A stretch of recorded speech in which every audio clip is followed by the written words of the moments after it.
Subscribe to our YouTube channel and press the bell icon to get the latest updates. Ramayan काल में ऐसे कई मायावी असुर, दानव, वानर और राक्षस थे जो आश्चर्यजनक रूप से शक्तिशाली थे। जैसे वानर गरुड़, रीछ, मल्यवान, सुमाली, माली, रावण, कालनेमी, सुबाहु, मारीच, कुंभकर्ण, कबंध, विराध, अहिरावण, खर, दूषण, मेघानंद, मैदानव, बलि आदि।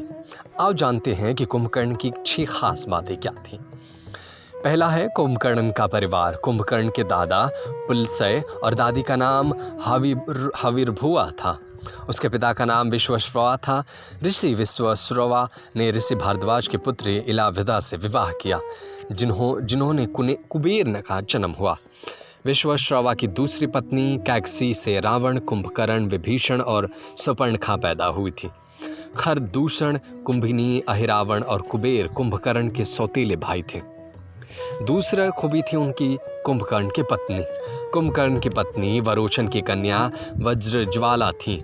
उसकी एक दूसरी पत्नी का नाम करकटी था। कुंभपुर के महादेर नामक राजा की कन्या तड़ितमाला से भी कुंभकर्ण का विवाह हुआ था। कुंभकर्ण के एक पुत्र का नाम मुल्कासुर था, जिसका वध माता सीता ने किया था।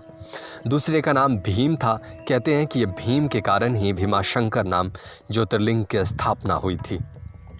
रावण की सेना में अस्त्र शस्त्र या यंत्र बनाने वालों में से एक वैज्ञानिक थे, जैसे शुक्राचार्य, भार्गव, शंबुक और कुंभकर्ण और वज्रज्वाला। कुंभकर्ण अपनी वज्रज्वाला के साथ अपनी प्रयोगशाला में तरह तरह के अस्त्र शस्त्र और यंत्र बनाने में ही लगे रहते थे, जिसके चलते उन्हें खाने पीने की सूध ही नहीं रहती। कुंभकर्ण की यंत्र मानव कला को ग्रेट इंडियन पोस्ट तक में विजार्ड आर्ट का दर्जा दिया गया है। इस काल में रावण की पत्नी धान या मालिनी भी परंपरागत थी।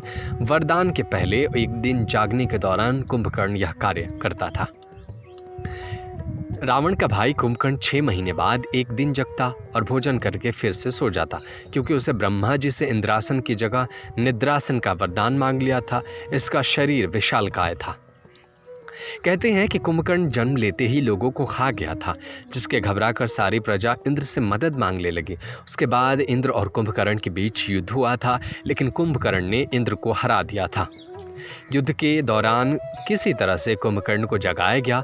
कुंभकर्ण ने युद्ध में अपनी विशाल शरीर से वानरों पर प्रहार करना शुरू कर दिया। इससे राम की सेना में हाहाकार मच गया। सेना का मनोबल बढ़ाने के लिए राम ने कुंभकर्ण को युद्ध के लिए ललकारा और भगवान राम के हाथों कुंभकर्ण वीरगति को प्राप्त हुआ। इसके शव के गिरने से लंका का बाहरी फाटक और परकोटा गिर गया था। Subscribe to our YouTube channel and press the bell icon to get the latest updates.